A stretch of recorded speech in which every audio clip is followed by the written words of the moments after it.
برحال من اینم قشنگترش کنم که اگه قراره این جلو من تقریبا هرچی میخواستم گفتم. اگه همه متوجه شدید دیگه بقیه‌شو نگید. خب این کتابی که میخوام بگم خدمتتون نگاهی دیگر به سرزمین فرهنگی ایران، این 15مین کتاب بنده است. اگر بیشتر خواستید بدونید همون مسئله ویکی‌پدیا که همه متوجه هستن، به فارسی یا فرانسه بزنید حسن مکارمی، هم اسم این 15 تا کتاب میاد، 5 تاش فرانسه است، 10 تاش فارسی است. من جرئت کردم اگر کتابی هم با دیگران نوشتم باز هم اونجا اسمش آوردم، حالا شاید یک کمی تغییر. به هر حال این در اونجا به طور مشخص میاد. این کتاب رو من یه نکته‌ای رو همون سرزمین فرهنگی که عرض کردم خدمتتون در همش به کار رفته. تقدیم شده به نتیجه‌های پدران و مادران. یعنی من و همسرم مینارات که جاش خالی اینجا الان در ایران هست، من و همسرم نشستیم گفتیم چه کسانی نتیجه‌های پدر و مادران ما هستن. این بچه‌هایی که الان بین 4 ماه تا 10 سالشونه، این کتاب رو به اونها تقدیم کردم که ساکنان آینده سرزمین فرهنگی ایران هستن، برای که مادر بزرگانشون فارسی یا در حوزه فرهنگی ایران هستن. یعنی از همینجا شروع می‌کنم مثلا مسئله چیز. و خب جناب آقای دکتر ضیاءالدین صدرالرشیدی که تشریف دارن اینجا مثل همیشه با دقت فراوان این کتاب رو خوندن و پیشنهادات بسیار ارزنده دارن. من یک شانس دارم که 45 سال در خدمت ایشون تلمذ میکنم و محبت دارم.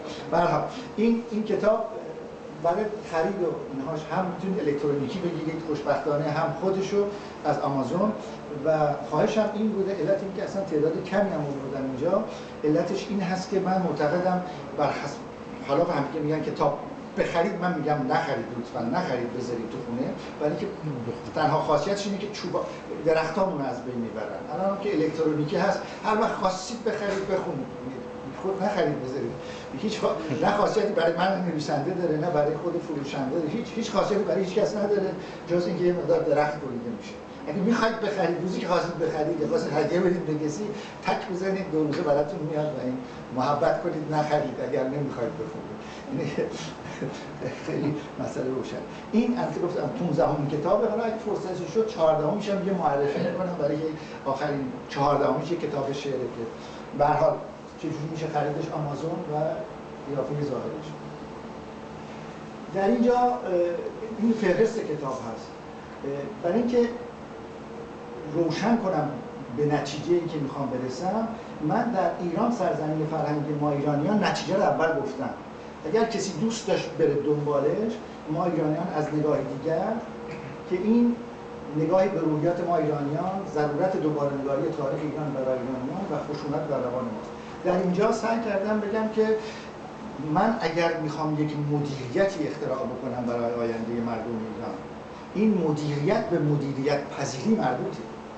من نمیتونم که مدیریتی رو بیام کپی کنم و توجه نکنم که مردم هر جامعه، اینجا به عنوان پژوهشگر سوربن صحبت میکنم، مردم هر جامعه بر اساس فرهنگی دارن نوعی مدیریت رو میپذیرند. تمام تلاش این قسمت من اینه که این روحیات مردم ایران رو باید در مدیریت بکار. در یکی از فصل‌های این قسمت به بحث تازه اشاره میکنم که ندیدم، معادلش رو خواهش میکنم اگر کسانی محبت کنن ببینن معادلش رو من را مطلع کنم، به نام مدیریت پذیری مردم ایران. و اشارم به اینه که وقتی که ما نگاه میکنیم آقای ژان فوران آمریکایی در 1992 کتابی می‌نویسه به نام از کاری که داره میکنه از صفویه شروع میکنه 1500 تا 1979. ایشون در این کتاب سعی میکنه نگاه بکنه ببینه سیستم های تولید چجوری هست و نتیجه میگیره که در ایران هر 3 سیستم تولیدی، یعنی دامداری، کشاورزی و صنعتی، با هم حضور داشتن. مثل جاهای دیگه نبودی که روی هم سوار میشدن. من به این کاری ندارم، ولی در اونجا به طور خیلی مشخص نشون میده که مدیریت در ایران تا مدیریت جدید، یعنی تا 60-70 سال پیش، 80 سال پیش، این مدیریت روی 3 تا هرم برقرار بوده. هر 3 تاش هم هرمی بوده: هرم خان، هرم ارباب و هرم مؤمن. بازاری هم شبکه بودن. اصلا شاه هم رئیس ایل حاکم بوده یا رئیس بوده یا فرمانده ارتش ایران، فرق نمی‌کنه. خان کسی است که یا معمم یا ارباب، کسی است که یه نفر نمیتونه دو تا ارباب داشته باشه، نه دو تا معمم مرید باشه، نه دو جا رو دو تا زمین ارباب. پس یه رابطه هرمی است اون بالا و میرسه به پایین. خواستش چیه؟ این خواست منفیش چیه؟ اینه که منی که در یکی از این حوزه ها قرار گرفتم، این من نیاز ندارم مسئولیت داشته باشم، باید که از بالا میاد میگه. همیشه اون رأس هرم از من دفاع میکنه. یعنی من اگر کاری رو انجام بدم که معمم میگه من بهشتم رفتم، یعنی من احساس مسئولیت لازم ندارم. نه مسئولیت لازم دارم، نه باید فکر بکنم، حرفم باید اجرا بکنم. حول منم به عنوان یه فرد نمیتونم در دو تا هرم قرار بگیرم. این تا 1962 حاکم بوده بر ایران. من یه دفعه نمیتونم 2 روزه در 2 نسل برگردم و تبدیل بشم به یک انسانی که در حوزه مدیریت مدرن غربی کارخونه‌ای یا شرکت‌های بزرگ بتونم کار بکنم. این خیلی زیاده طلبی ماست، این عملی نیست، اینکه مدیریت پذیر. به هر حال فقط هدفم این بود که در قسمت اول ما ایرانیان از نگاه دیگر رو اینو مطرح بکنم. در قسمت نگاه به ایران امروز چند تا موضوع مطرح میکنم. یکی نگاه راهبردی به بهداشت روان در ایران امروز. وضعیت ذهنی روانی مردم ایران اینجا امروز مورد تجزیه و تحلیل قرار دادم و به شکلی نشون میدم خیلی سریع 50-60 صفحه رو در 2 جمله براتون خلاصه میکنم که از نظر آمار و اطلاعات هیچ خودم آمار اطلاعاتی رو درست نکردم، اساسش یا سازمان جهانی بهداشت هست یا خود وزارت بهداشت و وزارت بهزیستی ایران. از این آمارها اینطور در میاد به طور خیلی خلاصه که بزرگترین مشکل روانی مردم ایران افسردگی است، 12.7%، 3 برابر متوسط افسردگی جهان.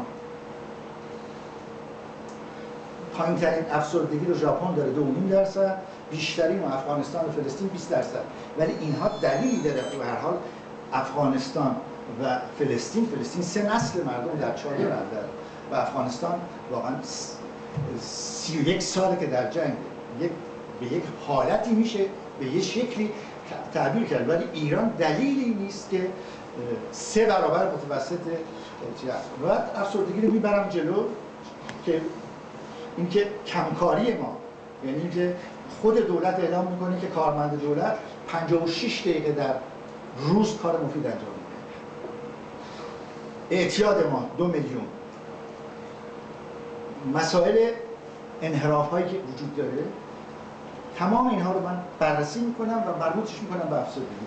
افسردگی رو هم یک تحلیلی دارم که اگر علاقه‌مند بودید میتونید مطالعه بکنید. به گمان من ریشه افسردگی به طور عمده توسط معممین صورت گرفت در قرن 17 وقتی که معممین با یک ظرافت خاصی بزرگداشت و عزاداری رو عوض کردن.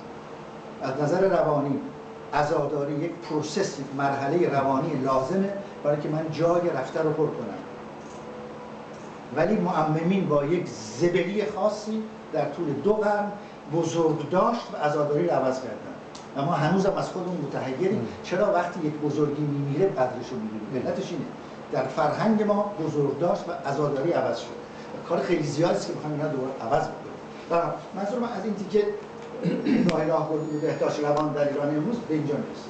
افسردگی و جامعه ما و ضعف. پس این نگاهی به ایران امروز، نگاهی به حاکمیت در ایران امروز. این نگاه